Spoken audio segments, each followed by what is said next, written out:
ಎಫೆಸಿ ಪತ್ರಿಕೆ 6ನೇ ಅಧ್ಯಾಯ 10ನೇ ವಚನ. ಕಡೆ ಮಾತೇನೆಂದರೆ, ನೀವು ಕರ್ತನನ್ನು ಆತನ ಅತ್ಯಧಿಕವಾದ ಶಕ್ತಿಯನ್ನು ಆಶ್ರಯಿಸಿಕೊಂಡವರಾಗಿ ಬಲಗೊಳ್ಳಿರಿ. ಎದಕ್ ಬಲಗೊಳ್ಳಬೇಕಂತ ಹೇಳ್ತಾನಂದ್ರೆ, ನಾವು ಯುದ್ಧ ರಂಗದಲ್ಲಿದ್ದೀವಿ. ಈ ಯುದ್ಧ ರಂಗದಲ್ಲಿ ನಾವು ಬಲವಾಗಿರಬೇಕು, ಬಲಗೊಳ್ಳಬೇಕು. ಇದು ಏನು ಇನ್ಸ್ಟ್ರಕ್ಷನ್ಸ್ ನಮಗೆ ಕೊಡ್ತಿಲ್ಲ, ಅಂದ್ರೆ ಏನೋ ಸಲಹೆ ಹೇಳ್ತಿಲ್ಲ. ಇದು ಆಜ್ಞೆ. ಆಮೇಲೆ ದೇವರ ಆಜ್ಞೆ ಇದು. ನಾವು ಬಲಗೊಳ್ಳಬೇಕು. ಸಾತಾನನು ನಮ್ಮ ಮೇಲೆ ಯುದ್ಧ ಮಾಡ್ದ, ಅವನ್ನ ನಾವು ಜಯಿಸ್ಬೇಕಂದ್ರೆ ನಾವೇನ್ ಮಾಡ್ಬೇಕು? ಬಲಗೊಳ್ಳಬೇಕು. ಸಾತಾನನ್ನು ಜಯಿಸ್ಬೇಕಂದ್ರೆ ನಾವು ಬಲ ಹೊಂದಲೇಬೇಕು. ಇದು ದೇವರ ಆಜ್ಞೆ. ಇದು ನಾವು ಬಲವಂತರಾಗಿದ್ದಾಗೆ ಅವನ್ನ ನಾವು ಜಯಿಸ್ತೀವಿ. ಅದಕ್ಕೆ ಹೇಳ್ತಾನ, ಏನ್ ಹೇಳ್ತಾನ? ನೀವು ಬಲಗೊಳ್ಳಿರಿ. ಯಾಕಪ್ಪ? 11ನೇ ವಚನ, ಸೈತಾನನ ತಂತ್ರೋಪಾಯಗಳನ್ನು ನೀವು ಎದುರಿಸಿ ನಿಲ್ಲುವುದಕ್ಕೆ ಶಕ್ತರಾಗುವಂತೆ ದೇವರು ದಯಪಾಲಿಸುವ ಸರ್ವಾಯುಧಗಳನ್ನು ಧರಿಸಿಕೊಳ್ಳಿರಿ.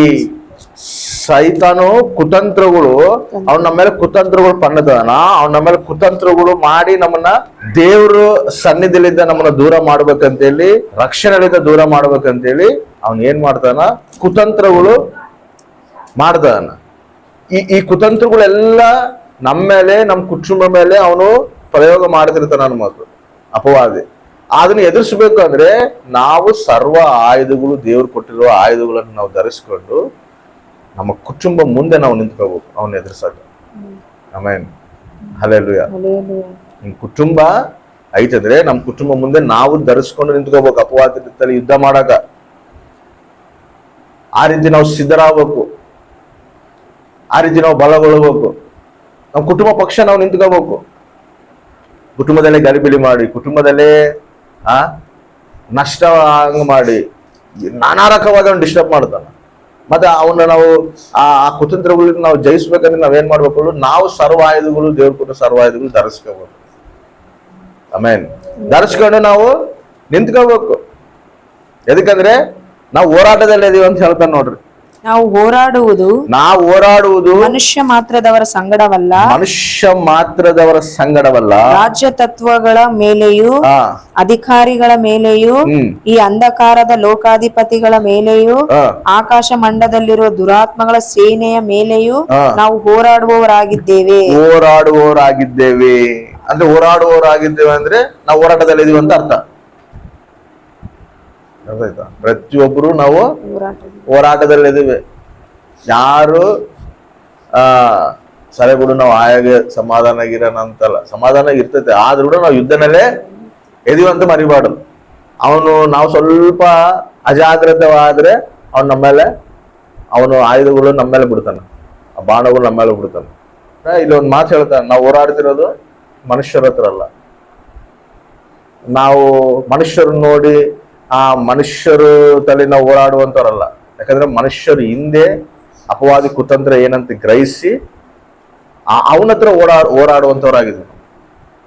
ಒಂದೊಂದ್ಸರಿ ಮನೆಯಲ್ಲೇ ನಮಗೆ ಡಿಸ್ಟರ್ಬೆನ್ಸ್ ಆಗ್ತಿರ್ತವೆ, ನಮ್ಮ ಪಕ್ಕ ಇರೋದಲ್ಲೇ ನಮಗೆ ಡಿಸ್ಟರ್ಬೆನ್ಸ್ ಆಗ್ತಿರ್ತವೆ.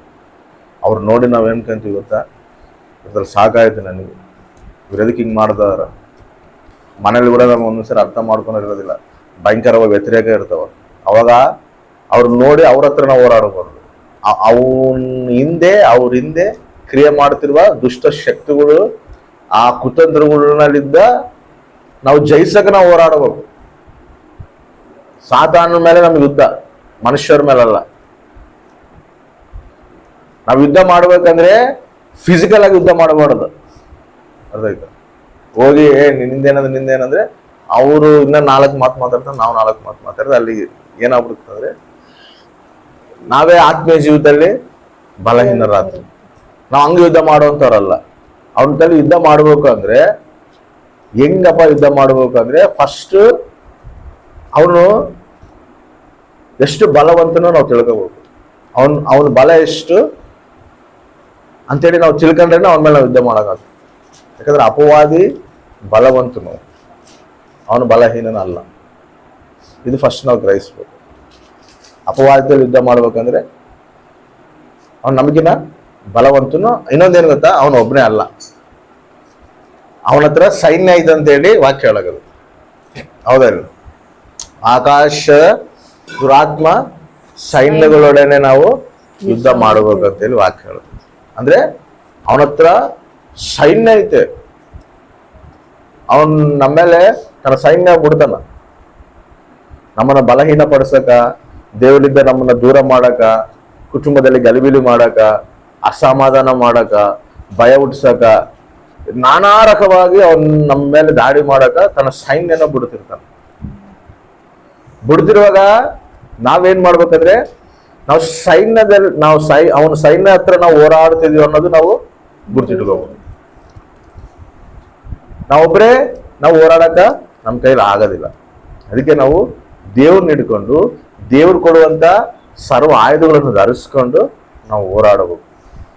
ಒಬ್ಬನೇ ಬಂದಾನಂದ್ರೆ ಒಬ್ಬನ ಹತ್ರ ಏನ್ ಮಾಡ್ಬೋದು ಹೇಳಿ, ನಾವು ಯಾರಾದ್ರೂ ಒಬ್ಬನ್ ಬಂದಂದ್ರೆ ನಾವೆಬ್ಬರು ನಮಗೆ ಆಯುಧಗಳು ಬೇಕಾಗಿಲ್ಲ. ನಮ್ಗೆ ಶಕ್ತಿ ಇದ್ರೆ ನಾವು ಹೊಡಿಬೋದು, ಅವ್ರ ಶಕ್ತಿ ನಾವು ಹೊಡಿಬೋದು. ನಮ್ಗೆ ಶಕ್ತಿ ಜಾಸ್ತಿ ಇದ್ರೆ ನಾವು ನೋಡುದು ಸೋಲಿಸ್ಬೋದು. ಹೌದಾ ಇಲ್ಲ? ಅದೇ ಅವನು 10 ಜನ ಹಾಕೊಂಬಂದಾನಂದ್ರೆ ಅವಾಗ ಏನ್ ಬೇಕು, ನಮ್ಗೆ ಏನೋ ಒಂದು ಆಯುಧ ನಮ್ಮ ಕೈಯಲ್ಲಿ ಇದ್ರೇನೆ ನಾವು ಅವನ ಫೇಸ್ ಮಾಡಬಲ್ವಿ. ಹೌದಾ ಇಲ್ಲ? ಹಂಗ ಅವನ್ ಸೈನ್ಯ ಕಳಿಸ್ತಾನ ನಮ್ಮ ಮೇಲೆ, ನಮ್ಮ ಕುಟುಂಬ ಮೇಲೆ ಅವನ್ ಸೈನ್ಯ ಕಳಿಸ್ತಾನ, ಕುತಂತ್ರಗಳು ಪನ್ನದಾನ, ನಮ್ ನಾಶನ ಮಾಡ್ಬೇಕಂತ ನೋಡ್ದ. ಅವ ನಾವೇನ್ ಮಾಡ್ಬೇಕು, ನಾವು ಡೈರೆಕ್ಟ್ ಆಗಿ ಅವನ ಯುದ್ಧ ಮಾಡಕ್ ಆಗೋದಿಲ್ಲ. ನಾವು ದೇವ್ರದ ಕೊಟ್ಟಿರುವ ಸರ್ವಾಯುಧಗಳನ್ನು ನಾವು ಧರಿಸ್ಕೊಳ್ಬೇಕು. ಆಮೇನ್, ಹಲ್ಲೆಲೂಯಾ. ಯಾಕಂದ್ರೆ ನಾವು ಇನ್ನೊಂದು ಕೂಡ ಹೋರಾಡ್ತಿರೋದು ಫಿಸಿಕಲಿ ಅಲ್ಲ, ಅದೃಶ್ಯವಾಗಿ ನಾವು ಹೋರಾಡ್ತಿದೀವಿ ಅನ್ನೋದು ಕೂಡ ಮರಿಬಾರ್ದು. ಯಾಕಂದ್ರೆ ಕುಟುಂಬದಲ್ಲಿ ಗಲಿಬಿಲಿ ಮಾಡ್ತಿರುವಾಗ ಆ ಗಲಿಬಿಲಿ ಹಿಂದೆ ಯಾರು ಕಾರಣ? ಅಪವಾದಿ ಕಾರಣ. ಅವನ ಅಪವಾದಿ ಕುತಂತ್ರಗಳ ಕಾರಣ. ಇದಕ್ಕ ನಾವು ವ್ಯಕ್ತಿನ ನೋಡಿ ವ್ಯಕ್ತಿಯಲ್ಲಿ ಹೋರಾಡಕ್ ನಿಂತ್ಕೊಬಾರ್ದು, ವ್ಯಕ್ತಿಯಲ್ಲಿ ಹೋರಾಡಕ್ ನಾವು ಮಾಡಬಾರ್ದು. ಆ ವ್ಯಕ್ತಿ ಹಿಂದೆ ಅವನು ಪ್ರೇರೇಪಿಸಿ ಆ ಗಲಿಬಿಲಿಗೆ ಕಾರಣವಾದ ದುಷ್ಟ ಶಕ್ತಿಗಳ ಮೇಲೆ ನಾವು ಹೋರಾಡ್ತಿದೀವಿ ಅಂತ ಹೇಳಿ ನಾವು ಗ್ರಹಿಸ್ಬೇಕು. ಅದೃಶ್ಯವಾಗಿ ನಾವು ಹೋರಾಡುವಂತವರಾಗಿರ್ಬೋದು, ಅವಾಗ ನಾವು ಜಯ ನೋಡುತ್ತೀವಿ. ಹಲ್ಲೆಲೂಯಾ. 13ನೇ ವಚನದಲ್ಲಿ ನೋಡ್ರಿ ಹೇಳ್ತಾನ, ಆದುದರಿಂದ ಕಠಿಣ ಯುದ್ಧವು ನಡೆಯುವ ದಿವಸದಲ್ಲಿ ಆ ವೈರಿಗಳನ್ನು ಎದುರಿಸುವುದಕ್ಕೂ ಮಾಡಬೇಕಾದದ್ದೆಲ್ಲವನ್ನೂ ಮಾಡಿ ಜಯಶಾಲಿಗಳಾಗಿ ನಿಲ್ಲುವುದಕ್ಕೂ ಶಕ್ತರಾಗುವಂತೆ ದೇವರು ದಯಪಾಲಿಸುವ ಸರ್ವಾಯುಧಗಳನ್ನು ಧರಿಸಿಕೊಳ್ಳಿರಿ. ಶಕ್ತರಾಗಬೇಕಂತ ನಾವು ಹೆಂಗೆ ನಾವು ಶಕ್ತರಾಗ್ತೀವಿ? ಹೆಂಗೆ ನಮಗೆ ಶಕ್ತಿ ಐತೆ? ನಮಗಿನ ಅಪವಾದಿ ಬಲವಂತನಲ್ಲ, ನಮ್ಮಲ್ಲಿ ಶಕ್ತಿ ಎಲ್ಲ ಐತಂದ್ರೆ ವಾಕ್ಯ ಏನಂತ ಹೇಳ್ತದೆ ಗೊತ್ತಾ? 1ನೇ ಯೋಹಾನ ಪತ್ರಿಕೆ 4ನೇ ಅಧ್ಯಾಯ 4ನೇ ವಚನದಲ್ಲಿ, ನಮ್ಮಲ್ಲಿ ಇರುವವನು ಲೋಕದಲ್ಲಿರುವವನಕ್ಕಿಂತ ಬಲವಂತನು. Amen, hallelujah. ನಮ್ಮಲ್ಲಿ ಯಾರದಾರ? ಪರಿಶುದ್ಧಾತ್ಮ ದೇವ್ರು ನಮ್ಮೊಳಗದ. ಪರಿಶುದ್ಧಾತ್ಮ ದೇವ್ರು ನಮ್ಮೊಳಗದನ. ನಮ್ಮೊಳಗಿರುವ ಆತನು ಲೋಕದಲ್ಲಿರುವ ಅವನಿಗಿಂತ ಹೆಚ್ಚಿನವನು. ಆಮೆನ್. ಅದನ್ನ ನಾವು ಮರಿಬಾರದು. ನಾವು ಹೋರಾಡ್ತಿರೋದು ದೇವ್ರ ಶಕ್ತಿಲಿಂದ ನಾವು ಹೋರಾಡ್ತಿದ್ವಿ. ಯುದ್ಧ ಯೆಹೋವದಂತ ಹೇಳಿ ವಾಕ್ಯ ಐತಿ. ಯುದ್ಧ ಯೆಹೋವ ಮಾಡ್ತಾನ, ನಾವಲ್ಲ. ನಮ್ಮ ಒಳಗಿರೋನು ಎಷ್ಟು ಬಲವಂತರು ಫಸ್ಟ್ ನಾವು ತಿಳ್ಕೋಬಹುದು. ನಮ್ಮ ಒಳಗಿರೋ ಎಷ್ಟು ಪರಾಕ್ರಮಶಾಲಿ ನಾವು ತಿಳ್ಕೋಬಹುದು.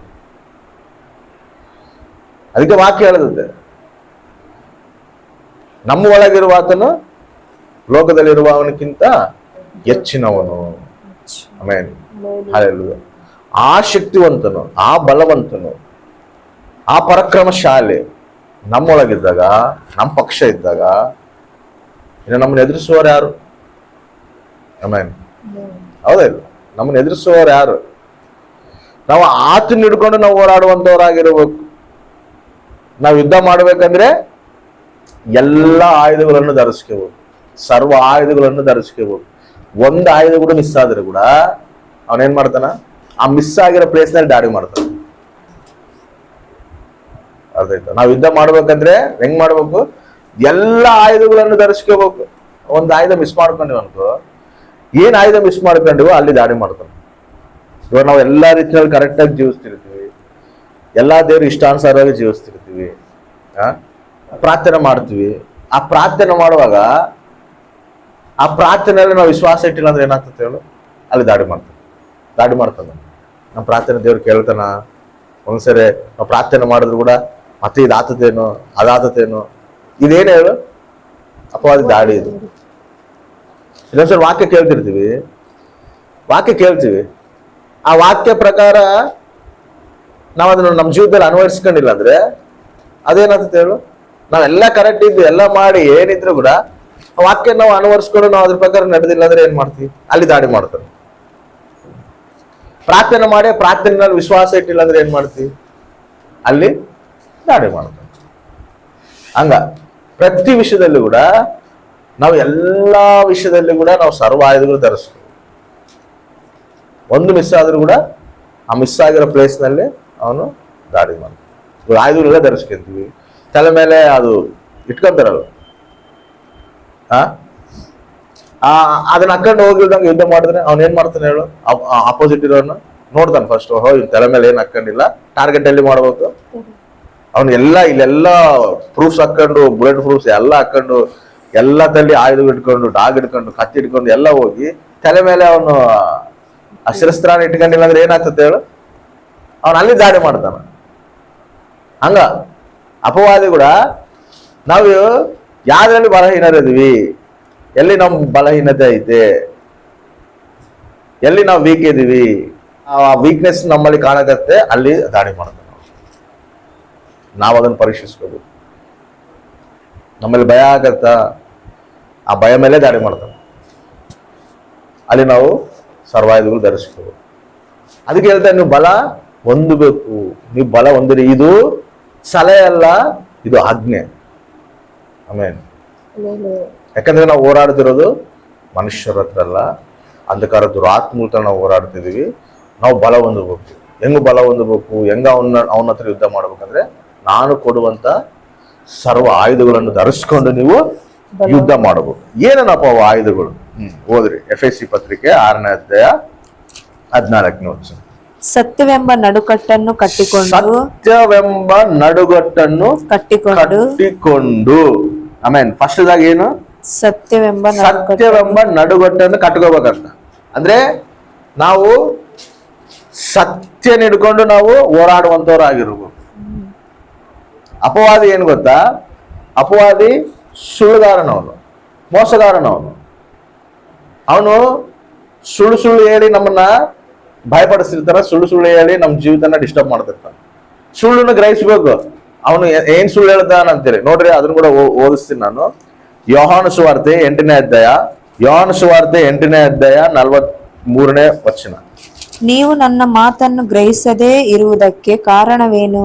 ನನ್ನ ಬೋಧನೆಗೆ ಕಿವಿ ಕೊಡಲಾರದೆ ಇರುವುದೇ ಕಾರಣ. ನನ್ನ ಬೋಧನೆಗೆ ಕಿವಿ ಕೊಡಲಾರದೆ ಇರುವುದೇ. ಇವ ನೋಡು, ನಾವು ಒಂದೊಂದ್ಸರಿ ಸತ್ಯನ ಹೇಳ್ತೀವಿ, ಯೇಸು ಸ್ವಾಮಿನೇ ನಿಜವಾದ ದೇವರಂತ ಸತ್ಯನ ಹೇಳ್ತೀವಿ, ಆದ್ರೂ ಕೂಡ ಸತ್ಯನ ಗ್ರಹಿಸೋದಿಲ್ಲ. ಅವರು ಎದಕ್ ಗ್ರಹಿಸೋದಿಲ್ಲ ಅಂದ್ರೆ ಅವರಲ್ಲಿ ಸುಳ್ಳುಗಾರನ ಅದನ್ನ ಸುಳ್ಳು ಹೇಳ್ತಿರ್ತಾನ. ಆ ದೇವರು ಏನ್ ದೇವರಲ್ಲ, ಆ ದೇವ್ರ ನಮ್ದ್ರೆ ನೀನ್ ಏನಾಗ್ತದೆ, ಆ ದೇವ್ರ ನಂಬಿಟ್ರೆ ನೀನ್ ರಕ್ಷಣೆ ಬಂದ್ಬಿಡ್ತದ. ಅಂದ್ರೆ ಅವರು ಯಾವ್ದಕ್ ಕಿವಿ ಕೊಡ್ತಿರ್ತಾರ? ಆ ಸುಳ್ಳು ಕಿವಿ ಕೊಡ್ತಿರ್ತಾರ. ಅವ ನಾವು ಸತ್ಯ ಹೇಳಿದ್ರು ಕೂಡ ಸತ್ಯನವರು ಗ್ರಹಿಸೋದಿಲ್ಲ. ಅದನ್ನ ಹೇಳ್ತಾನೆ ಇಲ್ಲಿ ಏನಂತ ಹೇಳ್ತಾನ, ನೀವು ನನ್ನ ಮಾತುಗಳನ್ನು ಗ್ರಹಿಸದೇ ಇರುವುದೇ ಕಾರಣ ಏನಂದ್ರೆ ನನ್ನ ಬೋಧನೆ ಕಿವಿ ಇರುವುದೇ ಕಿವಿ ಕೊಡೋದಿಲ್ಲ. ಅವ್ರು ಎದಕ್ ಕೊಡೋದಿಲ್ಲ ಅಂದ್ರೆ ನೋಡು, ಸೈತಾನನು ನಿಮ್ಮ ತಂದೆ, ನೀವು ಆ ತಂದೆಯಿಂದ ಹುಟ್ಟಿದವರಾಗಿದ್ದು ದುರೇಚ್ಛೆಗಳನ್ನೇ ನಡೆಸಬೇಕೆಂದಿದ್ದೀರಿ. ಅವನು ಆದಿಯಿಂದಲೂ ಕೊಲೆಗಾರನು, ಸತ್ಯದಲ್ಲಿ ನಿಲ್ಲಲಿಲ್ಲ, ಅವನಲ್ಲಿ ಸತ್ಯವೂ ಇಲ್ಲವೇ ಇಲ್ಲ. ಅವನು ಸುಳ್ಳಾಡುವಾಗ ಸ್ವಭಾವಾನುಸಾರವಾಗಿ ಆಡುತ್ತಾನೆ. ಅವನು ಹೆಂಗಾಡ್ತಾನಂತ ಸುಳ್ಳು, ಅವನು ಈಸಿಯಾಗಿ ಆಡ್ತಾನ, ಸ್ವಭಾವನೇ ಅದು ಸುಳ್ಳು. ಅರ್ಥ ಆಯ್ತಾ? ಅವನು ಅಷ್ಟು ಮೋಸಗಾರ, ಅವನು ಅಷ್ಟು ಸುಳ್ಳುಗಾರ. ಅವನು ಸುಳ್ಳುಗಾರನು, ಸುಳ್ಳಿಗೆ ಮೂಲ ಪುರುಷನು ಆಗಿದ್ದಾನೆ. ನಾನು ಸತ್ಯವನ್ನು ಹೇಳುವವನಾದ್ದರಿಂದ ನೀವು ನನ್ನನ್ನು ನಂಬುವುದಿಲ್ಲ. ನನ್ನಲ್ಲಿ ಪಾಪವನ್ನು ತೋರಿಸಿ ಕೊಡುವವರು ನಿಮ್ಮೊಳಗೆ ಯಾರಿದ್ದಾರೆ? ಸತ್ಯವನ್ನು ನಾವು ಎಷ್ಟು ಹೇಳಿದ್ರು ಕೂಡ, ನಾವೆಷ್ಟೇ ಸತ್ಯ ಬೋಧಿಸಿದ್ರು ಕೂಡ ಅವ್ರಿಗೆ ಎದಕ್ಕೆ ಇವಾಗ ಹತ್ತದಿಲ್ಲ ಅಂದ್ರೆ, ಅವನ್ನ ಮೋಸ ಪಡಿಸುವಂತ ಸುಳ್ಳುಗಾರನ ಅಲ್ಲಿರ್ತಾನ. ನಾವ್ ಅದಕ್ಕೆ ಅನ್ಕೊಂತ ಒಂದೊಂದ್ಸರಿ ಇವ್ರಿಗೆ ಎಷ್ಟು ಹೇಳಿದ್ರು ಅರ್ಥ ಆಗೋದಲ್ಲ. ನಾವ್ ಎಷ್ಟು ಸತ್ಯ ನಾವು ಮುಂದೆ ಇಟ್ಟರು ಕೂಡ, ಈ ಸತ್ಯನ ಗ್ರಹಿಸ್ರಿ ಅಂತ ಹೇಳಿದ್ರು ಕೂಡ ಇವ್ರಿಗೆ ಅರ್ಥ ಆಗೋದಲ್ಲ ಅಂತಂದ್ರೆ, ಅರ್ಥ ಎದಕ್ಕೆ ಆಗೋಲ್ಲ ಅಂದ್ರೆ ಅವನ್ನ ಮೋಸ ಪಡಿಸ್ತಾನ, ಸುಳ್ಳು ಅವ್ರಿಗೆ ಹೇಳಿ ಭ್ರಮೆ ಪಡಿಸ್ತಾನ. ಹೆಂಗ ಅವ್ರನ್ನ ಭ್ರಮೆ ಪಡಿಸನು, ನಮ್ಮ ಆತ್ಮೀಯ ಜೀವಿತದಲ್ಲಿ ಕೂಡ ಅವನು ಬಂದು ಅದೇ ಸುಳ್ಳಿನ ಹೇಳಿ ನಮ್ಮನ್ನು ಕೂಡ ಭ್ರಮೆ ಪಡಿಸ್ತಾನೆ. ನಾವು ಏನಂತ ಹೇಳೋಣ, ದೇವರು ನನ್ನ ತಂದೆ ಚಿತ್ತಾನುಸಾರ ನೀನು ಏನು ಕೇಳಿದ್ರು ಕೂಡ ನಾನು ಅದನ್ನ ಕೊಡ್ತೀನಿ. ನನ್ನ ತಂದೆ ಚಿತ್ತಾನುಸಾರ ನೀನು ಜೀವಿಸು, ನಿನ್ಗೆ ಏನ್ ಬೇಕೋ ಆ ಫಲಗಳು ನನಗೆ ಸಿಗ್ತಾವ ಅಂತ ಹೇಳಿ ದೇವ್ರು ಹೇಳ್ತಾನೆ. ಇವಾಗ ನಾವು ಆತನ ಚಿತ್ತಾನುಸಾರವಾಗಿ, ಆತಗೆ ಇಷ್ಟಕರವಾಗಿ, ತನ್ನ ನಾಮಗ ಮಹಿಮಕರವಾಗಿ ಜೀವಿಸ್ಬೇಕಂತೇಳಿ ನಡುಗಟ್ಟಿ ನಾವು ಯಥಾರ್ಥ ಉಳ್ಳವರಾಗಿ ನಾವು ಪ್ರಾರ್ಥನೆ ಮಾಡಿ, ದೇವ ನನ್ನ ಕುಟುಂಬ ಈ ರೀತಿ ಐತಿ, ನನ್ನ ಕುಟುಂಬನ ನೀನು ನಡೆಸು, ನನ್ನ ಕುಟುಂಬ ನೀನು ಸಾಕ್ಷಿಯಾಗಿರ್ಬೇಕಪ್ಪ, ನನ್ನ ಮಕ್ಕಳಿನ ಸಾಕ್ಷಿಯಾಗಿರ್ಬೇಕಂತೇಳಿ ನಾವು ಪ್ರಾರ್ಥನೆ ಮಾಡಿ ದೇವರು ಒಪ್ಪಿಸ್ತೀವಿ. ಯಾವ್ದ್ರ ಮೇಲೆ ನಾವು ಆಧಾರ ಮಾಡಿ ನಾವು ಆ ಪ್ರಾರ್ಥನೆ ಮಾಡ್ತೀವಿ? ನೀನೇ ಅಲ್ಲ ಪ್ರಭಾ ಹೇಳಿರೋದು ವಾಕ್ಯನಾಗ, ನನ್ನ ತಂದೆ ಚಿತ್ತಾನುಸಾರ ನೀನು ಏನ್ ಕೇಳಿದ್ರು ಕೊಡ್ತೀನಿ ಅಂತ ಹೇಳಿ ಅಲ್ಲ, ನಾನು ಪ್ರಾರ್ಥನೆ ಮಾಡಿ ನೀನು ಖಚಿತವಾಗಿ ನೀನು ಕೊಡ್ತೀಯ ಅಂತ ಹೇಳಿ ನಾವು ಪ್ರಾರ್ಥನೆ ಮಾಡ್ತೀವಿ. ಸತ್ಯ ನಡ್ಕೊಂಡು ಪ್ರಾರ್ಥನೆ ಮಾಡಿ. ಅವನೇನ್ ಮಾಡ್ತಾನ ಬಂದು? ಹಂಗಾಗೋದಿಲ್ಲ. ನೋಡಿ, ಹಿಂಗದಾರ ಅವ್ರು, ಹಿಂಗದಾರ, ನಿನ್ ಕುಟುಂಬ ಹಿಂಗೈತೆ, ನಿನ್ ಮಕ್ಕಳಿಗೆ ಇದಾಗ್ತದೆ, ನಿನ್ ಮಕ್ಕಳಿಗೆ ಅದಾಗ್ತದೆ. ಸುಳ್ಳು ಹೇಳಿ ಏನ್ ಮಾಡ್ತಾನ? ನಮ್ಮನ್ನು ಕೂಡ ಮೋಸ ಪಡಿಸ್ತಾನ. ಇದು ನಾವೇನೋ ನೆಗ್ಲೆಕ್ಟ್ ಆಗಿ ತಗೊಳ್ಳೋಂಥ ವಿಷಯ ಅಲ್ಲ. ಇದು ಬಹು ಸೀರಿಯಸ್ ಮ್ಯಾಟ್ರ್. ಇದು ಸೀರಿಯಸ್ ಮ್ಯಾಟ್ರು. ನಮ್ಮ ಜೀವಿತದಲ್ಲಿ ನಾವು ಇದನ್ನ ಧರಿಸ್ಕೋಬೇಕು. ಅದಕ್ಕೆ ನೀವು ಸತ್ಯನ ನಾನು ನಡುಗಟ್ಟು ನೀನು ಕಟ್ಟಬೇಕಂತ ಹೇಳ್ತಾನೆ. ಇದು ಸರ್ವ ಆಯುಧದಲ್ಲಿ ಒಂದು ಆಯುಧ, ದೇವ್ರು ಕೊಡುವ ಆಯುಧ ಇದು. ಇದೇನೋ ನಾವು ಆಯುಧನ ಏನೋ ಸುಮ್ಮನೆ ನಾರ್ಮಲ್ ಆಗಿ ನಾವು ತಗೊಳೋದಲ್ಲ. ನಮಗೊಂದು ಆಯುಧ ಕೊಟ್ಟಾರಂದ್ರೆ ಆಯುಧನ ಹೆಂಗ್ ಉಪಯೋಗಿಸ್ಬೇಕನ್ನೋದು ನಮ್ಗೆ ಗೊತ್ತಿರ್ಬೇಕು. ಉಪಯೋಗಿಸಕ್ಕೆ ದೇವ್ರು ನಮ್ಗೆ ಆಯುಧ ಕೊಡೋದು. ಅದನ್ನ ಆಯುಧ ಕೊಟ್ಟು ನಾವು ಅದನ್ನ ಉಪಯೋಗಿಸ್ಕೊಂಡಂಗ ಸುಮ್ಮನೆ ಇಟ್ಕೊಂಡ್ರೆ ಇದು ಆಯುಧ ಅಂತ ಗೊತ್ತು ನನಗೆ, ಸತ್ಯ ಅಂತ ಗೊತ್ತು ಅಂತ ನಾವು ಇಟ್ಕೊಳ್ಳೋದಲ್ಲ, ಅದನ್ನ ಉಪಯೋಗಿಸ್ಬೇಕು ನಾವು. ಸತ್ಯ ವಾಕ್ಯ ಹೆಂಗೆ ಹೇಳ್ತದೆ, ದೇವ್ರ ಮಾತು ಹಿಂಗೆ ಹೇಳ್ತಾರ. ದೇವ್ರ ಸತ್ಯವಂತನು, ದೇವ್ರ ಅದನ್ನ ಹೇಳ್ತಾನೆ, ನಾನು ಸತ್ಯವಂತನು. ಅಪವಾದಿ ಸುಳ್ಳುಗಾರನವನು, ಅವನ ಸ್ವಭಾವವೇ ಸುಳ್ಳು. ಮತ್ತೆ ದೇವ್ರ ಸತ್ಯ ವಾಕ್ಯ ಇಟ್ಕೊಂಡು ನಾವು ಪ್ರಾರ್ಥನೆ ಮಾಡ್ತಿರುವಾಗ, ಸತ್ಯ ವಾಕ್ಯನ ಇಟ್ಕೊಂಡು ನಾವು ನಡೀತಿರುವಾಗ ನಾವ್ ಹೆಂಗಿರ್ಬೇಕು ಹೇಳು? ಧೈರ್ಯವಾಗಿರ್ಬೇಕು. ಇದನ್ನ ಇಟ್ಕೊಂಡು ನಾವು ಯುದ್ಧ ಮಾಡ್ಬೇಕು ಅವನ ಹತ್ರ. ಆಮೇನ್. ಯಾಕಂದ್ರೆ ಅವ್ನು ಸುಳ್ಳು ಹೇಳಿ ನಮ್ಮನ್ನ ಭ್ರಮೆ ಪಡಿಸ್ತಾನ, ಸುಳ್ಳು ಹೇಳಿ ನಮ್ಮನ್ನ ಬೈಬಿಳಿಸ್ತಾನೆ, ಸುಳ್ಳು ಹೇಳಿ ನಮ್ಮನ್ನ ಗಾಬರಿ ಪಡಿಸ್ತಾನೆ. ಅದಕ್ಕೆ ನಾವು ಸತ್ಯನ ಇಟ್ಕೋಬೇಕು, ಅವ್ನ ಸತ್ಯನ ನಾವು ಮಾತಾಡ್ಬೇಕು. ದೇವ್ರ ವಾಕ್ಯ ಹೇಳ್ತತೆ, ಸತ್ಯ ಅದು. ನನ್ನ ದೇವರು ಸುಳ್ಳುಗಾರನಲ್ಲ, ನೀನು ಸುಳ್ಳುಗಾರನು. ನನ್ನ ದೇವ್ರು ನನ್ನ ಪಕ್ಷ ಅದನ್ನ, ಅದ್ ನಮ್ ಕೈ ಬಿಡುವ ಆತನಲ್ಲ. ಸದಾ ಕಾಲವು ನಾನು ನಿನ್ ಜೊತೆಗೆ ಇರ್ತೀನಿ ಅಂತ ಹೇಳೋಣ. ಅದ್ ನಮ್ ಕೈ ಹೆಂಗ್ ಬಿಡ್ತಾನ? ನನ್ನ ಕುಟುಂಬ ಕೈ ಹೆಂಗ್ ಬಿಡ್ತಾನ? ನನ್ನ ಮಕ್ಕಳ ಕೈ ಹೆಂಗ್ ಬಿಡ್ತಾನ? ಕರೆದಿರುವ ಆತ ನಂಬಿಗಸ್ತನ ಅಂತೇಳಿ ವಾಕ್ಯ ಐತಿ. ಆ ನಂಬಿಗಸ್ತನು. ನಾವು ಸತ್ಯನ ನಾವು ಪ್ರಕಟಿಸ್ಬೇಕು. ಸತ್ಯನಿಂದ ನಾವು ಅವನ್ನ ಎದುರಿಸ್ಬೇಕು. ಅವ್ನು ಸುಳ್ಳು ಹೇಳ್ತಿರ್ತಾನ, ಅದಂಗಾದತೆ ಇದಂಗಾದತೆ, ಇಷ್ಟು ಜನ ಶತ್ರುಗಳದಾರಲ್ಲ, ಇದೆಲ್ಲ ಏನ್ ಇದರಲ್ಲ, ನಿಮ್ಗೆ ಏನೋ ನಷ್ಟ ಆದತ್ತಲ್ಲ, ನಿನ್ ಕುಟುಂಬಕ್ಕೆ ಏನೋ ನಷ್ಟ ಆದತ್ತಲ್ಲ, ಅವನು ತಂದು ಹಿಡ್ತಿರ್ತಾನ. ಅಂದ್ರೆ ನಾವು ಆ ಎರಡು ಮಧ್ಯದಲ್ಲಿ ನಾವ್ ಯಾವ್ದಕ್ಕೆ ಪ್ರಿಫರೆನ್ಸ್ ಕೊಡ್ತೀವ ಅನ್ನೋದೇ ಇಂಪಾರ್ಟೆಂಟ್. ಸತ್ಯ ಇಟ್ಕಂತೀವ, ಇಲ್ಲ ಅವನು ಹೇಳೋ ಅಸತ್ಯಗೆ ನಾವು ಮನಸ್ಸು ಕೊಡ್ತೀವ. ಈ ಎರಡರ ಮೇಲೆ ಡಿಪೆಂಡ್ ಆಗಿರ್ತದೆ ನಮ್ಮ ಹೋರಾಟ. ನಾವು ಸತ್ಯ ಹಿಡ್ಕೊಂಡ್ರೆ ನಾವು ಧೈರ್ಯ ಹೊಂದುತ್ತೀವಿ, ಅದನ್ನ ಗೆಲ್ಲುತ್ತೀವಿ. ಆ ಆಯುಧನ ಹಿಡ್ಕೊಂಡು ನಾವು ಅವನ ಮೇಲೆ ಯುದ್ಧ ಮಾಡ್ತೀವಿ. ಆ ಯುದ್ಧದಲ್ಲಿ ನಾವು ಗೆಲ್ಲುತ್ತೀವಿ. ಇಲ್ಲಪ್ಪ, ಅವ್ನು ಹೇಳಿದ್ದನ್ನ ಅಸತ್ಯ ನಾವು ಇಟ್ಕೊಂಡು, ಅಸತ್ಯ ನಾವು ಮನಸ್ಸನ್ನ ಇಟ್ಕೊಂಡಿವ ಅನ್ಕೋ, ಅವ್ನೇನ್ ಮಾಡ್ತಾನ ಗೊತ್ತಾ? ನಮ್ಮನ್ನ ಕೃಂಗಿಸ್ತಾನ, ನಮ್ಮನ್ನ ಭಯ ಪಡಿಸ್ತಾನ, ನಮ್ಮನ್ನ ಗಲಿಬಿಲಿ ಮಾಡ್ತಾನ, ನಮ್ಮ ಟೋಟಲ್ ಆತ್ಮೀಯ ಜೀವಿತ ಡಿಸ್ಟರ್ಬ್ ಮಾಡಿ ದೇವ್ರಲಿದ್ದ ಆ ಕನೆಕ್ಷನ್ ದೂರ ಮಾಡ್ತಾನ. ಅವಾಗ ಅವನ ದಾಡಿ ಏನಾಗೈತೆ? ಅವನ್ ಹಾಕೋ ಅಸತ್ಯ ದಾಡಿ ನಮ್ಮ ಮೇಲೆ ಅದು ಪ್ರಯೋಗ ಆಗ್ತದೆ. ಅದನ್ನ ನಾವು ತಡೆಗಟ್ಟಬೇಕಂದ್ರೆ ನಾವು ಸತ್ಯನ ನಡುಗಟ್ಟಬೇಕು. ಆಮೇಲೆ ಸತ್ಯ ಹಿಡ್ಕೊಂಡು ನಾವು ನಡಿಬೇಕು. ನಡೆದಾಗ ಅವ್ನು ಏನ್ ಅಸತ್ಯ ಹೇಳಕ್ ಬಂದ್ರು ಕೂಡ ಅರೆ ಇವ್ರು ವಾಕ್ಯನ್ ತೋರಿಸ್ತಾರ, ಸತ್ಯನ್ ತೋರಿಸ್ತಾರ, ಅಂದ್ರೆ ಇದ್ರಾಗಿದ್ದ ನಾನು ಇವ್ರನ್ನ ದಾಡಿ ಮಾಡಕ ಆಗೋದಿಲ್ಲ ಅಂತೇಳಿ ಅವ್ನು ಏನ್ ಮಾಡ್ತಾನ, ದೂರ ಸರಿತಾನ. ಅರ್ಥ ಆಯ್ತು? ಅದಕ್ಕೆ ಸರ್ವಾಯುಧಗಳಿಂದ ಧರಿಸ್ಕೋಬೇಕು. ಏನಪ್ಪ ಧರಿಸ್ಕೋಬೇಕಂದ್ರೆ ಮೊದಲನೇದು ಏನ್ ಹೇಳ್ತಾನ, ನಡುಗಟ್ಟನ್ನು ಕಟ್ಟಬೇಕು. ನೀತಿ ಎಂಬ ವಜ್ರ ಕವಚವನ್ನು ನೀತಿ ಎಂಬ ವಜ್ರ ಕವಚವನ್ನು ಧರಿಸಬೇಕು. ಅಂದ್ರೆ ಏನು? ನಾವು ನೀತಿವಂತರಲ್ಲ. ನಮ್ಮ ನೀತಿ ಯಾರು? ಕ್ರಿಸ್ತ. ಆಮೆನ್. ಕ್ರಿಸ್ತ ರಕ್ತದಿಂದ ನಾವು ತೊಳೆಯಲ್ಪಟ್ಟು ಆತ ಧರಿಸುವಂತ ನೀತಿ ವಸ್ತ್ರ ನಾವು ಧರಿಸ್ಕೊಂಡಾಗೆ ನಾವು ನೀತಿವಂತರು. ನಮಗೆ ನಾವು ನೀತಿವಂತರಲ್ಲ. ದೇವರಲ್ಲಿದ್ದೇನೆ ನಮಗೆ ನೀತಿ ಬಂದಿರೋದು, ಕ್ರಿಸ್ತಲಿದ್ದೇನೆ ನಮಗೆ ನೀತಿ ಬಂದಿರೋದು. ನಮ್ ನೀತಿ ಯಾರಪ್ಪ ಅಂದ್ರೆ ಕ್ರಿಸ್ತೇ. ಅಪವಾದಿ ಬಂದು ಏನಂತ ಹೇಳ್ತಿರ್ತಾನೆ ಗೊತ್ತಾ ನಮಗೆ? ನೀನ್ ಪಾಪಿ, ನಿನ್ನಲ್ಲಿ ಇಷ್ಟು ಪಾಪ ಐತೆ, ನಿನ್ ದೇವ್ರಿಗೆ ಹೆಂಗ್ ಯೋಗ್ಯನು, ನಿನ್ ದೇವ್ರಿಗೆ ಹೆಂಗ್ ಮೆಚ್ತಾನ, ಈ ರೀತಿ ದಾಳಿ ಮಾಡ್ತಿರ್ತಾನ. ನಾವು ನೀತಿ ವಜ್ರ ಕವಚವನ್ನು ಧರಿಸ್ಬೇಕು. ಅದ್ರ ನೀತಿ ಹೆಂಗ್ ಧರಿಸ್ಕೋಬೇಕಂದ್ರೆ ಕ್ರಿಸ್ತ ರಕ್ತಲಿದ್ದ ತೊಳೆಯಲ್ಪಟ್ಟು ಕ್ರಿಸ್ತ ರಕ್ತಲಿದ್ದನೇ ನಾವು ನೀತಿವಂತರಾಗ್ತೀವಿ. ಆಮೇನ್. ವಿಶ್ವಾಸಲಿದ್ದನೇ ನಾವು ನೀತಿವಂತರಾಗ್ತೀವಿ ಅಂತೇಳಿ ವಾಕ್ಯ ಹೇಳುತ್ತೆ.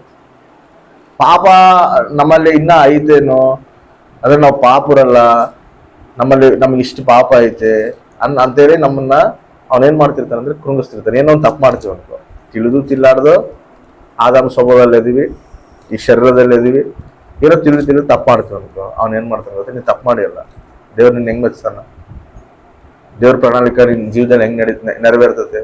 ದೇವ್ರ ಪ್ರಣಾಳಿಕೆ ನೆರವೇರ್ಬೇಕಂದ್ರೆ, ದೇವ್ರ ಚಿತ್ತ ನೆರವೇರ್ಬೇಕಂದ್ರೆ ದೇವ್ರಿಗೆ ಇಷ್ಟಾನುಸಾರವಾಗಿ ಜೀವಿಸ್ಬೇಕು.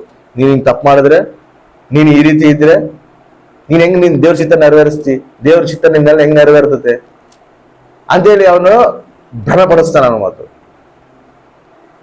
ದೇವ್ರ ಏನಂದ ಹೇಳೋಣ, ನೀವು ಸರಿ ತಿಳಿದ ತಪ್ಪು ಮಾಡಿರಲ್ಲ, ನನ್ನ ಕೃಪೆ ನಿಮಗೆ ಶಾಶ್ವತವಾಗೈತಿ. ಪಾಪ ಎಷ್ಟು ವಿಸ್ತಾರ ಅದಕ್ಕಿಂತ ಜಾಸ್ತಿ ನನ್ನ ಕೃಪೆ ವಿಸ್ತರಿಸ್ತ ಅಂತ ಹೇಳ್ತಾನೆ. ನೀನ್ ನನ್ನ ಕೃಪಾ ಸಿಂಹಾಸನದಲ್ಲಿ ಮುಂದೆ ನೀನು ಧೈರ್ಯವಾಗಿ ಬಾ ಅಂತ ಹೇಳ್ತಾನೆ. ನಾವೇನ್ ಮಾಡ್ಬೇಕು? ಸರಿ, ನಾನು ತಪ್ಪು ಮಾಡಿ ನಾನು ಸರಿದಿದ್ಕೊಂಡು ನಾನು ನಡಿತೀನಿ, ನನ್ನ ತಂದೆ ಕೃಪಾಮಯ ಅಂತೇಳಿ ನಾವು ದೇವ್ರ ಮುಂದೆ ಹೋಗಿ ನಮ್ಮ ತಪ್ಪನ್ನ ಒಪ್ಕೊಂಡು ಕ್ಷಮಾಪಣೆ ಕೇಳಿ ಅವಾಗ ನಾವು ಮತ್ತೆ ನಮ್ಮ ಲೈಫ್ನ ಸ್ಟಾರ್ಟ್ ಮಾಡ್ಕೋಬೇಕು. ಅವಾಗ ಕೂಡ ಬಂದಿರ್ತಾನ. ನಾವು ಯಾವಾಗ ಪ್ರಾರ್ಥನೆ ಮಾಡಿರ್ತೀವೋ ಅವಾಗ ದೇವ್ರ ಅದನ್ನ ಕ್ಷಮಿಸಿರ್ತಾನ.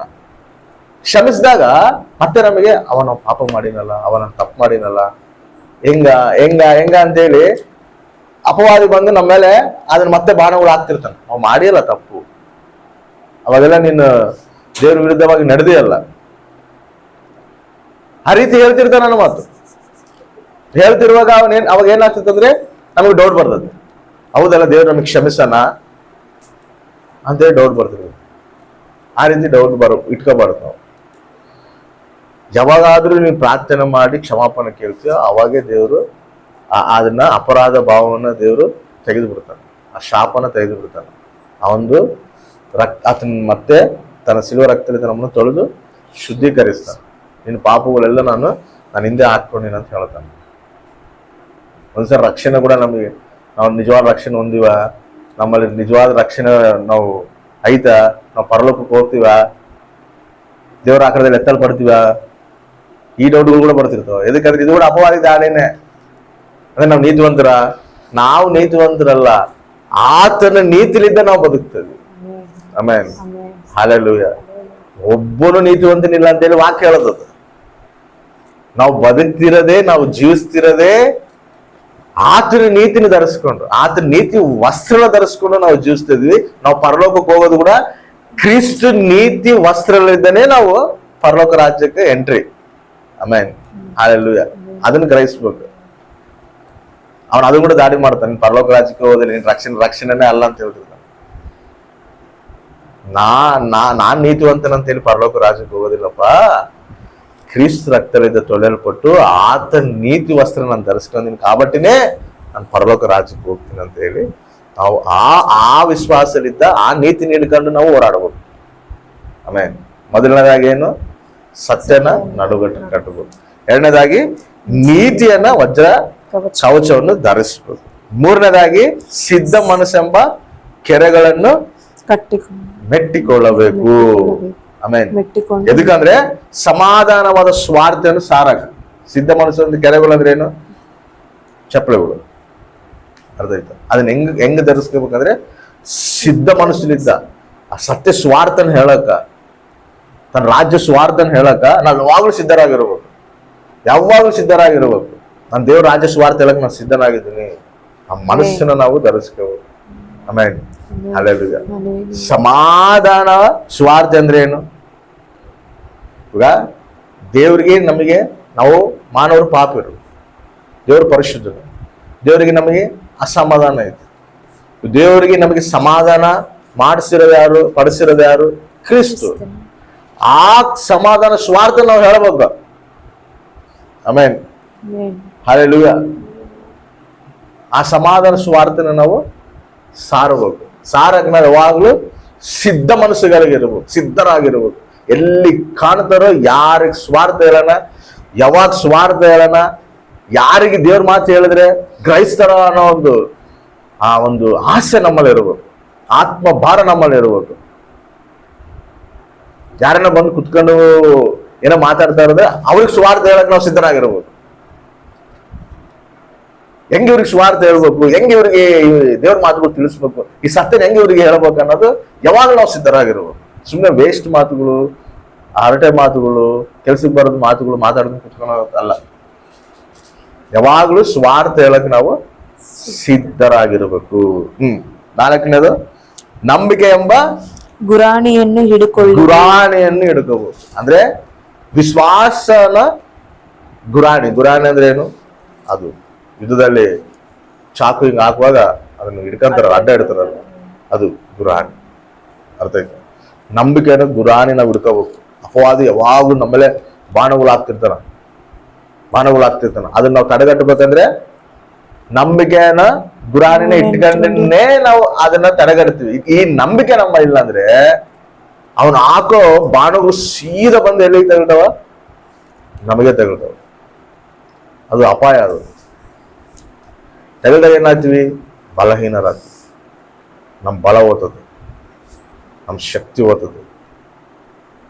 ಯಾಕಂದ್ರೆ ಅವನು ಹಾಕೋ ಬಾಣಗಳು ನಮಗೆ ತಗೊಳ್ತಿರ್ತದೆ. ನಾವು ನಂಬಿಕೆ ಗುರಾಣಿನೇ ಇಟ್ಟಿಲ್ಲ ಅಂದ್ರೆ ಅಡ್ಡ, ಅವ್ನು ಡೈರೆಕ್ಟ್ ಆಗಿ ನಮ್ಮ ಮೇಲೆ ಆಯುಧಗಳು ಪ್ರಯೋಗಿಸ್ತಾನ. ಅವ್ನು ಡೈರೆಕ್ಟ್ ಅಟ್ಯಾಕ್ ಆಗ್ತದೆ ನಮಗೆ. ನಾವು ಬಲಹೀನರಾಗ್ತೀವಿ. ನಮ್ಮ ನಾಶನ ಮಾಡಕ್ಕೆ ಇದು ಬಹು ಪ್ರಾಮುಖ್ಯವಾದದ್ದು. ಏನೇನ್ ಮಾನವಗಳು ಆಗ್ತಾನಂದ್ರೆ ಭಯನ ಬಾಣಗಳು ಆಗ್ತಾನ. ಫಸ್ಟ್ ಅವ್ರು ಪ್ರಯೋಗಿಸೋದೇ ಅದೇ ಭಯ. ಆ ಭಯ ಭಯ ಭಯ ಅಂತ ಆಗ್ತಿರುವಾಗ ನಾವು ವಿಶ್ವಾಸನ ತೋರಿಸ್ಬೇಕು. ಭಯ ಪಡಬೇಡ ಅಂತ ದೇವ್ರು ಹೇಳೋಣ? ಹೌದಾ ಇಲ್ಲ? ದೇವರಂತ ಹೇಳ, ಸಮಸ್ತ ಜನ ನೀವು ನನ್ನ ಬಳಿಗೆ ಬಂದು ನಾನು ನಿಮಗೆ ವಿಶ್ರಾಂತಿ ಕೊಡ್ತೀನಿ. ಆತನ ಬಳಿ ನಾವಿದ್ದಾಗ ನಮ್ಗೆ ವಿಶ್ರಾಂತಿ ಐತಿ. ನಾವು ವಿಶ್ವಾಸಲಿದ್ದ ನಾವು ದೇವ್ರ ಸನ್ನಿಧಿನಲ್ಲಿದ್ದೀನಿ, ಆತನ ರೆಕ್ಕದಲ್ಲಿ ನಾನಿದ್ದೀನಿ. ನಾನು ನನ್ನ ಕುಟುಂಬ ಯಾವಾಗಲೂ ಸೇಫ್ ಆಗಿರ್ತೀನಿ. ನಿನಗೂ ನಿನ್ನ ಮಕ್ಕಳಿಗೂ ನಿನ್ನ ನಡೆಯುವಾಗ ಕೂಡ ನೀನು ಏನು ಎಡುವುದಂಗೆ ದೇವದೂತನು ಕೂಡ ನಾನು ಕಾಪದಲ್ಲಿ ಇಟ್ಟಿನಂತ ಹೇಳ್ತಾನ. ನಿನ್ ಪ್ರೊಟೆಕ್ಷನ್ ಆಗಿ ಇಟ್ಟಿನಂತ ಹೇಳ್ತಾನ. ಮತ್ತೆ ಆ ವಿಶ್ವಾಸ ನಾವು ಅವನಿಗೆ ತೋರಿಸ್ಬೇಕು. ಆ ವಿಶ್ವಾಸವೇ ನಾವು ತೋರಿಸಿಲ್ಲ ಅಂದ್ರೆ ಅವಾಗ ಏನ್ ಮಾಡ್ತಾರೆ ಗೊತ್ತಾ? ಭಯನೋ ಬಾಣ ಹೊಡ್ತಾನ, ಆ ಸೀದಾ ಬಂದು ನಮಗೆ ಬೀಳ್ತದೆ ಗಾಯ.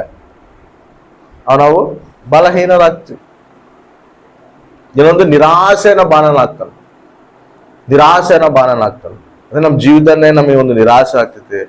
ನಮ್ದು ಏನ್ ಜೀವಿತ, ನಮ್ಮ ಭವಿಷ್ಯತ್ ಏನು, ಏನಾಗ್ತತೋ ಏನು, ಏನಿಲ್ಲ ಏನು, ನನ್ನ ಜೀವಿತನೇ ವೇಸ್ಟ್ ಏನೋ ಅನ್ನೋ ಒಂದು ನಿರಾಸೆ ಕೂಡ ನಮ್ಮಲ್ಲಿ ಹುಟ್ಟಿಸ್ತಾನ.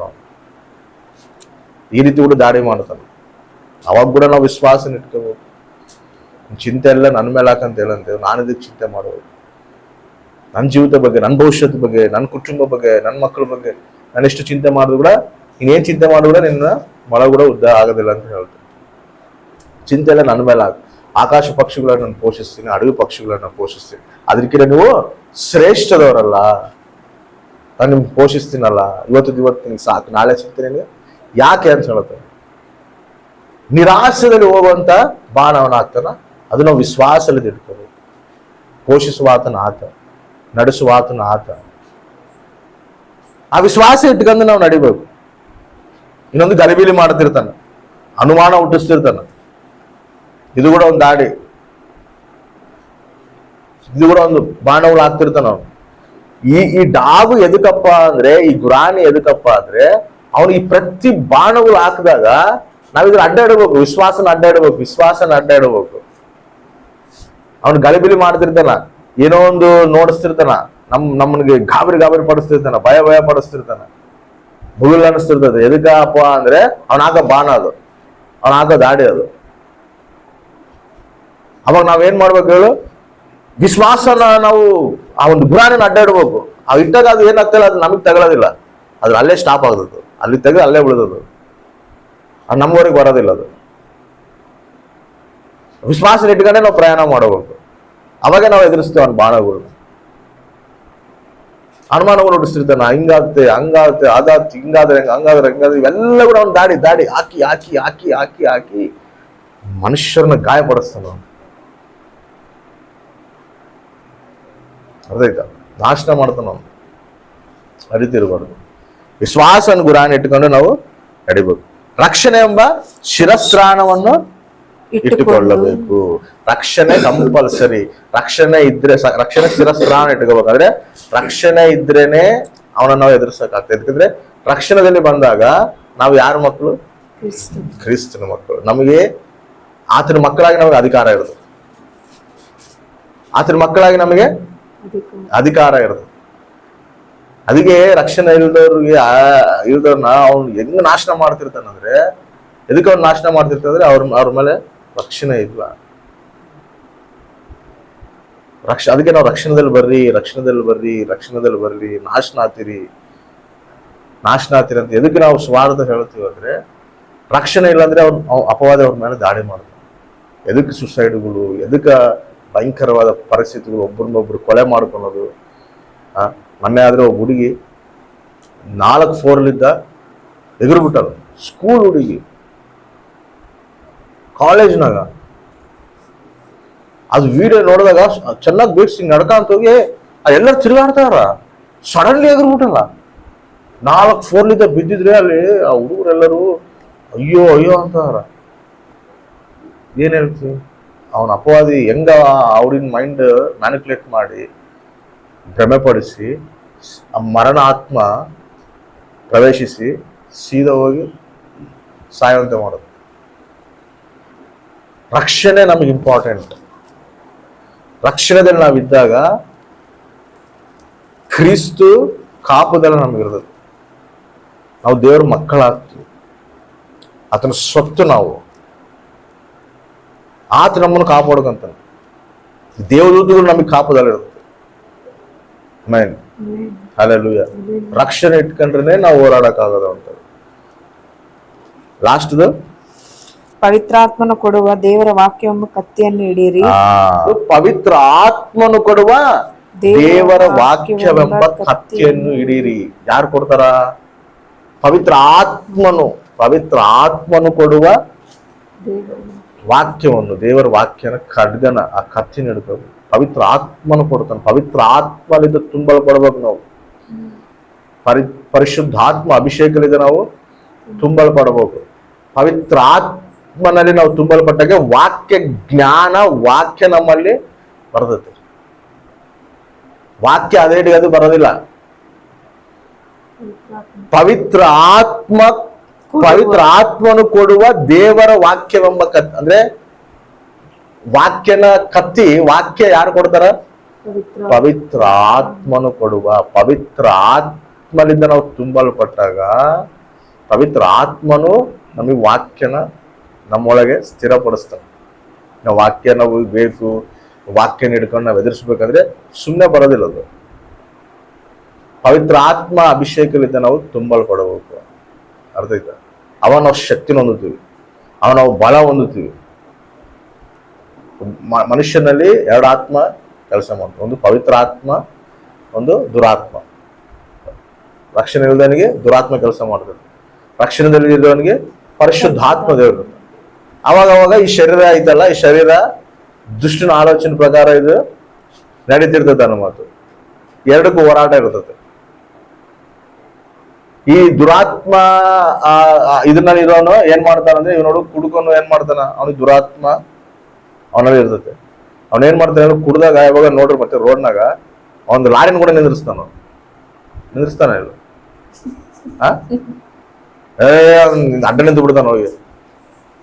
ಎದಕ್ಕೆ ಅವ್ನಲ್ಲಿ ಅವ್ನ ಲಾರಿನೋ ಬಸ್ಸನ್ನು ಕೂಡ ಎದಕ್ಕೆ ನಿಂದಿಸ್ತಾನಂದ್ರೆ, ಅವ್ನು ಆ ಧೈರ್ಯ ಎಲ್ಲಿಂದ ಬರುತ್ತಂದ್ರೆ ಅದು ಒಳಗೆ ಹೋಗಿರ್ತದೆ, ಆ ಸ್ಪಿರಿಟ್ ಒಳಗೆ ಹೋಗಿರ್ತದೆ. ಆ ಸ್ಪಿರಿಟ್ ಒಳಗೆ ಹೋದಾಗ ಅದು ನಿಂದ್ರಿಸ್ತಾನ. ಹೌದಾ ಇಲ್ಲ? ಹಂಗ ಅಷ್ಟು ಅಂಥದನ್ನ ಕೂಡ ಎದುರಿಸ್ತಾನಂದ್ರೆ, ನಾವು ದೇವರ ಆತ್ಮನ ತುಂಬ್ಕೊಂಡಾಗ ನಾವು ಕೂಡ ಆ ರೀತಿ ದುಷ್ಟ ಶಕ್ತಿಗಳನ್ನಾಗಲಿ ಏನೇನಾಗಲಿ ನಾವು ಎದುರಿಸ್ತೀವಿ. ಅವನು ಆ ಕೀಡಿನ ಆ ದುಷ್ಟತನನ್ನ ತುಂಬ್ಕೊಂಡೇ ಅವನು ಅಷ್ಟು ಎದುರಿಸ್ತಾನಂದ್ರೆ, ನಾವು ಸರ್ವೋನ್ನತನಾದ ದೇವರ ಶಕ್ತಿನ ನಾವು ತುಂಬಿಕೊಂಡಾಗ ಸಮಸ್ತನ ಎದುರಿಸೋ ಶಕ್ತಿ ದೇವರು ನಮಗೆ ಕೊಟ್ಟ. Amen, hallelujah. ಆ ಪವಿತ್ರ ಆತ್ಮನು ಕೊಡುವಂತ ವಾಕ್ಯ, ಆ ವಾಕ್ಯನ ಖಡ್ಗ ಹಿಡ್ಕೊಂಡು ನಾವು ಹೋರಾಡುವಂತವರಾಗಿರ್ಬೋದು. ವಾಕ್ಯ ಹಿಡ್ಕೊಂಡೇ ಹೋರಾಡ್ಬೇಕು ನಾವು. ಅಪವಾದಿತೆಲ್ಲ ಹೋರಾಡ್ಬೇಕಂದ್ರೆ ನಾವು ಸುಮ್ಮನೆ ಇವಾಗವರೆಗೆ ಇಷ್ಟುವರೆಗೆ ಮೇಲೆ ಹೇಳಿರೋವೆಲ್ಲ ನಾವು ಪ್ರೊಟೆಕ್ಷನ್ ಮಾಡಕನಕ, ನಾವು ಪ್ರೊಟೆಕ್ಷನ್ ಮಾಡ್ಕನಕ ಹೇಳೋಣ. ಈ ವಾಕ್ಯನ ಕತ್ತಿ ನಾವು ಹಿಡ್ಕನಕ ನಾವು ಯುದ್ಧ ಮಾಡಕ ಅವನ ಮೇಲೆ, ನಾವು ಅವನ ಮೇಲೆ ಯುದ್ಧ ಮಾಡಕ್. ಇವಾಗ ಸರಿ ಕತ್ತಿ ಹಿಡ್ಕೊಂಡು ಏನ್ ಮಾಡ್ಬೇಕು, ಕತ್ತಿ ಹಿಡ್ಕೊಂಡು ಸುಮ್ಮನೆ ನಿಂತ್ಕೊಳಕಲ್ಲ, ಯುದ್ಧ ಮಾಡಕ. ಅವರಿಗೆ ಹೇಳಿರೋದು ನಾವು ನಡುಗಟ್ಗ, ನೀತಿಯನ ವಸ್ತ್ರ ಕವಚನ ಇದು ಮಾಡ್ಕ, ಅದೇ ರೀತಿಯಲ್ಲಿ ಸಿದ್ಧ ಮನಸ್ಸಿನ ನಂಬಿಕೆ ಎಂಬ ರಕ್ಷಣೆ ಎಂಬ ಶಿರಸ್ತ್ರ, ಇವೆಲ್ಲ ಏನಂದ್ರೆ ಅವ್ನು ಮಾಡೋ ದಾಡಿಗಳನ್ನ ನಾವು ಪ್ರೊಟೆಕ್ಷನ್ ಮಾಡ್ಕನಕ. ಈ ವಾಕ್ಯನ ಕತ್ತಿ ಎದಕ್ಕಂದ್ರೆ ನಾವು ಅವನ ಮೇಲೆ ಯುದ್ಧ ಮಾಡಕ. Amen, hallelujah. ನಾವು ಅವನ ಮೇಲೆ ದಾಳಿ ಮಾಡಕ, ವಾಕ್ಯ ಹಿಡ್ಕೊಂಡು ನಾವು ದಾಳಿ ಮಾಡಬೇಕು. ವಾಕ್ಯ ಇಳ್ದಂಗ ಅವನ ಮೇಲೆ ದಾಳಿ ಮಾಡಕ್ ಆಗೋದಿಲ್ಲ. ಅದಕ್ಕೆ ವಾಕ್ಯ ನಾವು ಧ್ಯಾನ ಮಾಡ್ಬೇಕು ಜಾಸ್ತಿ, ವಾಕ್ಯ ನಾವು ಗ್ರಹಿಸ್ಬೇಕು ಜಾಸ್ತಿ, ವಾಕ್ಯ ನಮ್ಮಲ್ಲಿ ಇಟ್ಕೋಬೇಕು. ಪವಿತ್ರ ಆತ್ಮ ಕೊಡುವ ದೇವರ ವಾಕ್ಯ ಎಂಬ ಕಚ್ಚಿನ ಹಿಡಿದಾರೆ ಅಂತ ಪವಿತ್ರ ಆತ್ಮಲಿದ್ದ ನಮಗೆ ವಾಕ್ಯ ನಮ್ಮ. ಅದಕ್ಕೆ ಪವಿತ್ರ ಆತ್ಮನಿಂದ ನಾವು ತುಂಬಲ್ಪಡ್ಬೇಕು, ಪವಿತ್ರ ಆತ್ಮ ಶಕ್ತಿನಿಂದ ನಾವು ತುಂಬಲ್ಪಡ್ಬೇಕು. ಆ ಪವಿತ್ರ ಆತ್ಮ ಶಕ್ತಿನ ಹೊಂದ್ಕೊಂಡು ನಾವು ವಾಕ್ಯ ದಾನ ಮಾಡ್ಬೇಕು, ಪವಿತ್ರ ಆತ್ಮ ಸಹಾಯ ಕೇಳಬೇಕು. ಪವಿತ್ರ ಆತ್ಮ ಸಹಾಯ ಕೇಳಿದಾಗ ಆತ ನಮ್ಮಲ್ಲಿ ವಾಕ್ಯ ಜ್ಞಾನ ತುಂಬಿಸ್ತಾನೆ. Amen, hallelujah. ಆ ಜ್ಞಾನ ಹಿಡ್ಕೊಂಡು, ಆ ವಾಕ್ಯ ಜ್ಞಾನ ಹಿಡ್ಕೊಂಡು ನಾವು ಅಪವಾದಿನ ಎದುರಿಸ್ಬೇಕು. ಯೇಸುಸ್ವಾಮಿ ಕೂಡ 40 ದಿನ ಉಪವಾಸ ಇರುವಾಗ ಅಪವಾದಿ ಬಂದು ಯೇಸುಸ್ವಾಮಿ ಮೇಲೆ ದಾಳಿ ಮಾಡ್ತಾನ, ಶೋಧಿಸ್ತಾನ. ಅವಾಗ ಯೇಸುಸ್ವಾಮಿ ಅವನ್ ಹೆಂಗ್ ಗೆಲ್ತಾನ, ವಾಕ್ಯನಿಂದನೇ ಗೆಲ್ತಾನ, ವಾಕ್ಯನ ಆಧಾರ ಮಾಡೇ ಗೆಲ್ತಾನ, ವಾಕ್ಯನ ತೋರಿಸೇ ಗೆಲ್ತಾನ. ಹಂಗ ನಾವು ಕೂಡ ವಾಕ್ಯನ ತೋರಿಸಿ ಅವನ್ನ ಗೆಲ್ಲಬೇಕು. Amen, hallelujah. ಈ ರೀತಿಯಾಗಿ ನಾವು ದೇವರು ಕೊಡುವ ಸರ್ವ ಆಯುಧಗಳನ್ನು ಧರಿಸ್ಕೊಂಡು ನಾವು ಹೋರಾಡ್ತಿರೋದು ಮನುಷ್ಯರ ಹತ್ರ ಅಲ್ಲ, ನಾವು ಹೋರಾಡ್ತಿರೋದು ದುರಾತ್ಮ ಸೈನ್ಯಗಳ ತರ ನಾವು ಹೋರಾಡ್ತಿದ್ವಿ. ಅವನ್ನ ಹಿಡ್ಕೊಂಡು ನಾವು ಹೋರಾಡಬೇಕು. ಇದು ಬಹು ಪ್ರಾಮುಖ್ಯವಾದದ್ದು. ಇದನ್ನ ನಾವು ಈ ಕಡೆ ಕಿವಿ ಕೇಳಿ ಈ ಕಡೆ ಕಿವಿ ಬಿಡುವಂಥದ್ದಲ್ಲ. ಇದನ್ನು ಧ್ಯಾನ ಮಾಡಬೇಕು, ಇದನ್ನು ಧರಿಸ್ಕೋಬೇಕು. ಇದನ್ನ ಇಟ್ಕೊಂಡು ನಾವು ಹೋರಾಡಿವನ್ಕೋ ಅಸಲು ಜಯ ಇನ್ನು ಮಾಮೂಲಾಗಿರೋದಿಲ್ಲ.